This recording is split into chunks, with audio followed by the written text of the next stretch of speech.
কারীমের এক জায়গায় বলেন, হাসরের ময়দানে যখন অপরাধীরা, পাপীরা যখন সিদ্ধান্ত শুনে ফেলবে যে আল্লাহ তাআলা আমাদেরকে জাহান্নামী হিসেবে সাব্যস্ত করেছেন, জাহান্নামীদের লিস্টে আমাদের নাম রেখেছেন, তখন তারা মুক্তিপণ হিসেবে নিজেদেরকে জাহান্নাম থেকে বাঁচানোর জন্য, আল্লাহর আযাব ও গজব থেকে বাঁচানোর জন্য আল্লাহ নিজে বলতেছেন যে তাদেরকে এই আসমান জমিন এবং এর মাঝে এর মধ্যে যা কিছু আছে এই সব কিছু যদি তাদেরকে দিয়ে দেয়া হয়, তবে তারা এই সব কিছু আল্লাহকে দিয়ে দিবে শুধুমাত্র এইটুকুর জন্য যে আল্লাহ আমাকে জাহান্নাম থেকে আপনি মুক্তি দিয়ে দেন।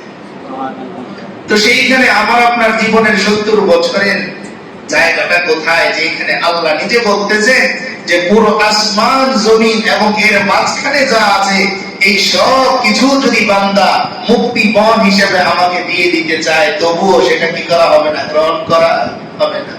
সেখানে এক রমজানে আমাকে আপনাকে জাহান্নাম থেকে যেই মালিক মুক্তি দেওয়ার সুযোগ করে দিলেন, যে এক রমজানে আমাকে আপনাকে আমার রব আবার তার রহমতের দৃষ্টিতে পড়ার জন্য সুযোগ করে দিলেন, যেই মালিক আমাকে আপনাকে আগে জাহান্নামীদের লিস্টে নাম থাকার পরে সেই নামটা জাহান্নামীদের লিস্ট থেকে কাটিয়ে জান্নাতি লিস্টে ওঠানোর সুযোগ যেই মালিক আমাকে আপনাকে করে দিলেন, ওই মালিকের শুকর আজীবন যদি আমরা সিজদায় পড়ে থাকি তবুও কি হবে না, শেষ করা।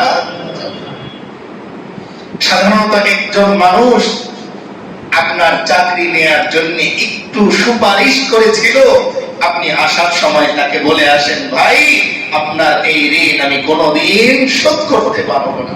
আপনার ছেলে একটা কলেজে চান্স পাচ্ছে না, ওই জায়গায় কেউ একজন সুপারিশ করে আপনার ছেলেকে ভর্তির কাজে সাহায্য করলো, আপনি আসার সময় বলে আসেন, আপনার এই ঋণ আমি কোনোদিন শোধ করতে পারবো না।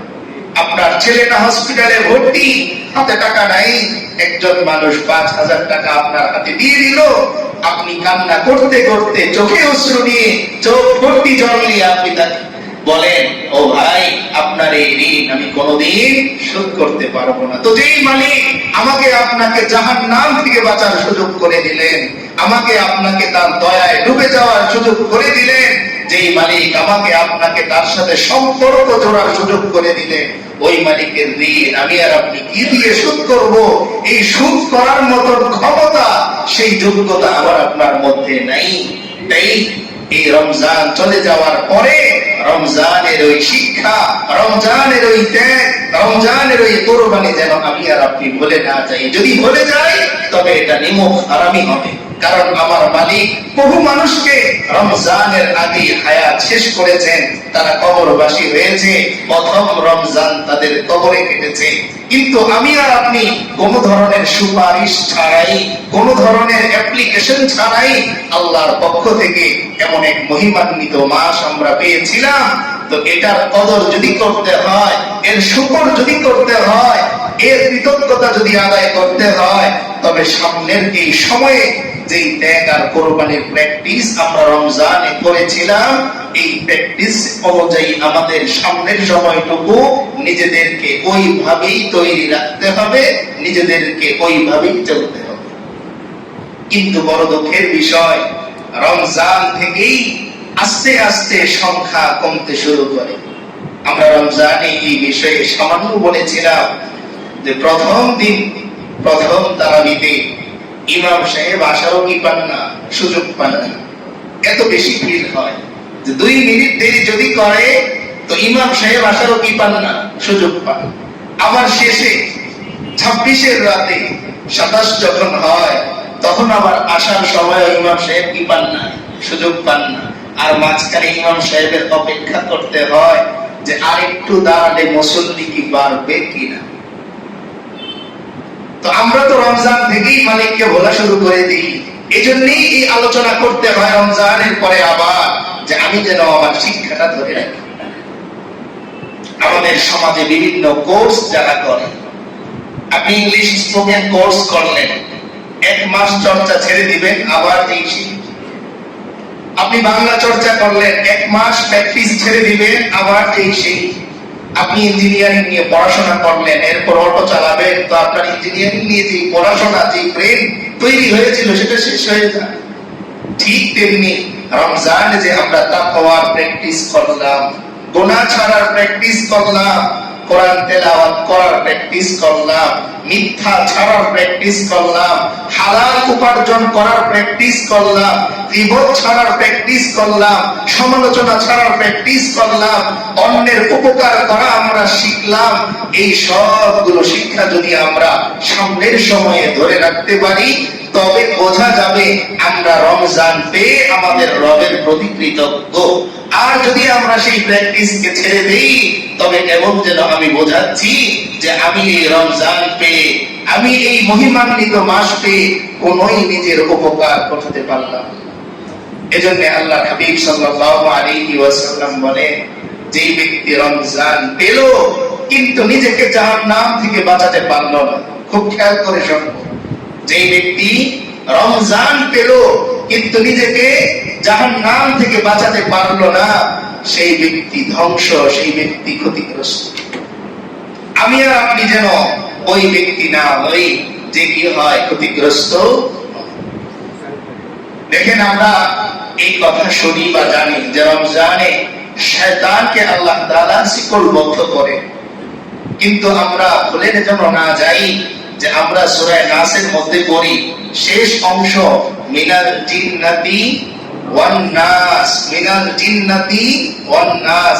আমি আশ্রয় চাই জিন্নাত থেকেও, আবার কার থেকেও? নাস মানে মানুষ থেকে। এজন্য রমজানে শয়তান বন্ধ হয়, কিন্তু শয়তানি কি হয় না? বন্ধ হয় না। শয়তান শিকলবদ্ধ থাকে, কিন্তু শয়তানি কি থাকে না? শিকলবদ্ধ থাকে না। এই জন্যই তো দোকানের সামনে পর্দা চলে আসে। শয়তান বদ্ধ, কিন্তু শয়তানি কি নাই? বদ্ধ। এজন্য আল্লাহ শিখাচ্ছেন যে যেই মানুষগুলো শয়তানের হয়ে কাজ করে তাদের থেকেও আমি পানা চাই। এজন্যই আল্লাহ আয়াত নাযিল করলেন, মিনাল জিন্নাতি ওয়ান নাস। শেষে বললেন কার কথা?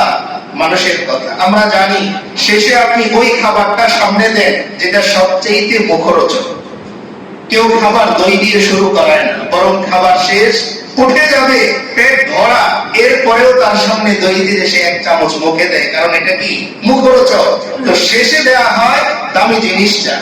এবং আল্লাহ হাবিব সাল্লাল্লাহু আলাইহি ওয়াসাল্লামের ভাষ্য অনুযায়ী একজন ব্যক্তি সফল হয় তার শেষ কাজ সফল ব্যক্তির মতো হলো কি, যেটার একটা আরবি প্রবাদই আছে, ইন্নামাল আমালু বিল খাওয়াতিম, যার বাংলা প্রচলিত আছে, শেষ ভালো যার সব ভালো তার, শেষ ভালো যার সব ভালো তার। তো শেষে বলা হয় গুরুত্বপূর্ণ জিনিসটা। যেমন আজকের এই পোশাকের মধ্যে আমি সবার উপরে পড়েছি কোনটা? আবার এই পোশাকের মধ্যে এটা আমার কাছে সবচেয়ে দামি মনে হয়েছে, তাই এটাকে সবার উপরে পড়েছি। অর্থাৎ যদি আমি পরিধানের দিক দিয়ে দেখি, তাহলে সবার শেষে পড়েছি আবার। তো আল্লাহ তাআলা শেষে বললেন কার কথা? মানুষের কথা। তার মানে আল্লাহ বোঝাচ্ছেন যে আমার পক্ষ থেকে গজবপ্রাপ্ত শয়তানের চেয়েও যেই মানুষগুলো শয়তানের পক্ষ থেকে তার যে কাজ, সেই কাজগুলো করে, তারা আরো বেশি মারাত্মক। তো আমরা এমন মানুষের থেকেও আল্লাহ তাআলার কাছে কি চাই? আশ্রয় চাই, যারা কি করে আমাকে আপনাকে আল্লাহ থেকে সরিয়ে দেয়। এজন্য বড় চমৎকার একটা ঘটনা আছে, শয়তানের ইতিহাস। এটা নিয়ে একটা বই আছে, বইয়ের নাম কি? মানব সভ্যতার চিরশত্রু শয়তানের ইতিহাস। হযরত নূহ আলাইহিস সালামের যে নৌকা প্লাবনে চলে আসছিল, সেই নৌকায় করে শয়তানও আসছিল। লম্বা ঘটনা, আমি ওইদিকে যাব না। তো নূহ আলাইহিস সালাম যখন তাকে দেখলেন সে এক পাশে চুপ করে বসে আছে, নূহ আলাইহিস সালাম জিজ্ঞেস করলেন, তুমি কিভাবে উঠলে? আমি তো তোমাকে ওঠাইনি। তখন শয়তান বলতেছে যে আপনার জাহাজে সর্বশেষ কোন প্রাণীটি উঠেছে? তিনি বললেন চিন্তা করে যে সর্বশেষ তো উঠেছে গাধা। গাধা উঠতেছিল না। নূহ আলাইহিস সালাম বারবার তাকে বলতেছিলেন দ্রুত ওঠো, আমরা জাহাজ ছেড়ে দিব। তো গাধা উঠতেছিল। তো শয়তান বলল, আমি ওই গাধার লেজের মধ্যে ধরা ছিলাম, এই জন্য গাধা উঠতে পারতেছিল না।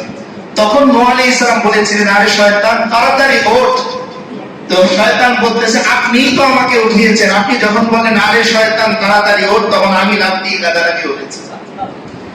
তো তখন নূহ আলাইহিস সালাম সিদ্ধান্ত নিলেন তার নৌকা থেকে কাকে নামিয়ে দিবে?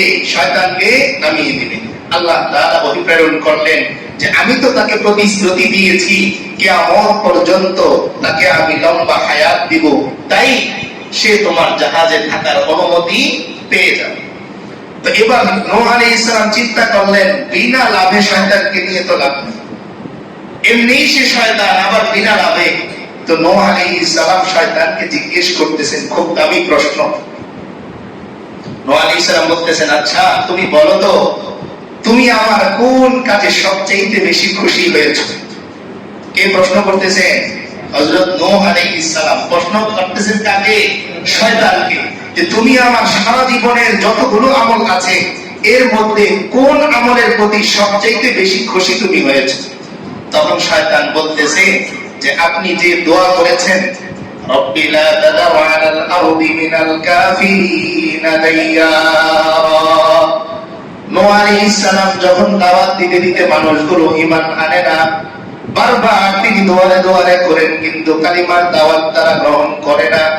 এক পর্যায়ে যে নূহ আলাইহিস সালাম আল্লাহর দরবারে দোয়া করতেছেন রব্বি ও আমার রব লা তাদার, আপনি বাকি রেখেন না আলাল আরদি জমিনের উপর মিনাল কাফিরিনা কাফেরদের দাইয়ারা কোন ছোট্ট ঘর।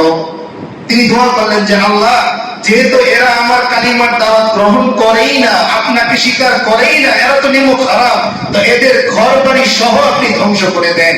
তো শয়তান বলতেছে আপনি যখন এই দোয়া করছেন তখন আমি সবচেয়ে বেশি খুশি হয়েছি। এবার নূহ আলাইহিস সালাম কান্না শুরু করলেন, কারণ হিসেবে জিজ্ঞেস করলেন শয়তানকে কেন খুশি হয়েছো তা বলো। শয়তান বলতেছে ওগো নবী নূহ, আপনি যদি এই বদদোয়াটা না করে তাদের জন্য দোয়া করতেন ওগো আল্লাহ আমার যে উম্মত গুলো কালিমার দাওয়াত গ্রহণ করতেছে না, একত্ববাদের তাওহীদের দাওয়াত গ্রহণ করতেছে না, আপনি তাদের ক্ষমা করে দেন, আপনি তাদের হিদায়াত দেন। আল্লাহ যেমন আপনার বদদোয়াটা গ্রহণ করেছেন, হতে পারত আপনার দোয়ার উসিলায় যেই মানুষগুলো ধ্বংস হলো এই মানুষগুলো কালিমা পড়ে আপনার দিনের মধ্যে চলে আসতো। তো যেহেতু এটা হয় নাই, এজন্য আমি বড় খুশি হয়েছি যে অন্তত আপনার মাধ্যমে বহু মানুষ এই তাওহীদের ছায়াতলে আসা থেকে কি হয়েছে? বঞ্চিত হয়েছে। নূহ আলাইহিস সালাম সঙ্গে সঙ্গে আল্লাহর কাছে তওবা করলেন আর বললেন আল্লাহ যদি আমি আগে বুঝতাম যে আমার এই কাজে শয়তান খুশি হবে তবে আমি এই দোয়া করতাম না, বরং দোয়া করতাম আমার উম্মতকে আপনি মাফ করে দেন। তো এই জন্য দেখেন নূহ আলাইহিস সালাম নবী, তো তিনি নবীরা মাসুম, কোনো গুনাহ নাই, এরপরেও শয়তানের কাছে মাঝে মাঝে কি করা লাগে? তাদের সারেন্ডার করা লাগে অজান্তেই, রাইট। কিন্তু আল্লাহ তাআলার কাছে তিনি কি করলেন? ক্ষমা প্রার্থনা করলেন। এজন্য আল্লাহর হাবিব সাল্লাল্লাহু আলাইহি ওয়াসাল্লাম যেহেতু সাইয়্যিদুল আম্বিয়া, তাই কোরআনের মধ্যে আল্লাহ তাআলা হযরত নূহ আলাইহিস সালামের ওই ঘটনাটা বর্ণনা করে দিয়েছেন যাতে করে আমাদের নবী তিনি আর উম্মতের জন্য বদদোয়া না করেন। তাই তার সারা জীবনের কথা একটাই ছিল আল্লাহুম্মা গফির লিকাওমি ফাইন্নাহুম লা ইয়ালামুন। তায়েফের মারখান সবাই বলে বদদোয়া করে, কিন্তু তিনি বলেন ওগো আল্লাহ তায়েফবাসীকে আপনি maaf করে দেন কারণ ওরা জানে না। বারবার ওনার কথা একটাই আল্লাহুম্মা গফির লিকাওমি ফাইন্নাহুম লা ইয়ালামুন। এবং হাসরের ময়দানেও তিনি কি বলবেন? আল্লাহর হাবিব সাল্লাল্লাহু আলাইহি ওয়াসাল্লামকে জিজ্ঞেস করা হলো যে হাসরের ময়দানে যখন আপনাকে ডেকে আপনার সামনে আপনার উম্মতদেরকে শাস্তির ফয়সালা করা হবে তখন আপনি কি বলবেন আল্লাহ? তখন তিনি বললেন যে আমি ওই কথাই বলবো যেই কথা নবী ঈসা বলেছিলেন। কি কথা? ইন তুআযিবহুম ফাইন্নাহুম ইবাদু। আল্লাহর হাবিব সাল্লাল্লাহু আলাইহি ওয়াসাল্লাম বলেন কিয়ামতের মাঠে যখন আমার উম্মতরা গুনাহের কারণে আল্লাহর আদালতে ধরা খেয়ে যাবে, আল্লাহ তাআলা তাদেরকে জাহান্নামী হিসেবে ঘোষণা করে দিবেন, তখন আমি এই কথা বলবো ইন তুআযিবহুম, ওগো আমার মালিক যদি আপনি এই বান্দাদেরকে শাস্তি দেন ফাইন্নাহুম ইবাদু, পরিচয়ে তারা তো আপনারই বান্দা। তিনি কি বলবেন? ওগো আল্লাহ কাকে দিবেন? আপনার বান্দাকেই তো দিবেন। আর ওয়াইন তাগফির লাহুম, আর যদি আপনি ক্ষমা করে দেন, ফাইন্নাকা আনতাল আজিজুল হাকীম, অবশ্যই আপনি পরাক্রমশালী প্রজ্ঞাবান রব। তিনি বলতেছেন আমি সেদিন বলবো আল্লাহ আপনার এই ক্ষমতা আছে যে আপনার বান্দা অপরাধ করার পরেও আপনার ইচ্ছা, আপনার সিদ্ধান্ত, আপনি যদি শুধু বলে দেন আমার এই বান্দা জান্নাতি, তো পৃথিবীর কারো ক্ষমতা নাই আপনাকে এই প্রশ্ন করা কেন তাকে জান্নাত। তো যাই হোক, এই কথায় আমরা ছিলাম যে শয়তান রমজানে বন্ধ ছিল কিন্তু শয়তানি বন্ধ ছিল না। এখন তো রমজানের পরে শয়তান নিজেই লিডার, নিজেই কি উপস্থিত। তাই দেখবেন রমজানের পরে না, রমজানে যা যা আমরা করতে পারি নাই ঈদের দিন থেকেই শুরু হয়েছে। মানে আপনি রমজানে যেই গুনাহগুলো ছেড়েছিলেন, ঈদের দিন সেই গুনাহগুলো আপনাকে আবার ধরিয়েছে। যেই ধোয়া ওড়ানো আপনি রমজানে ছেড়েছিলেন, ইশারায় বলতেছি যারা বোঝার বোঝে নিবেন, যেই ধোয়া ওড়ানো রমজানে আপনি ছেড়েছিলেন, ঈদের দিন সকালবেলা থেকেই আপনাকে শুরু করে দিয়েছে। ঈদের দিন সকাল না, আগের দিন রাত্রে তো আরো সুযোগ।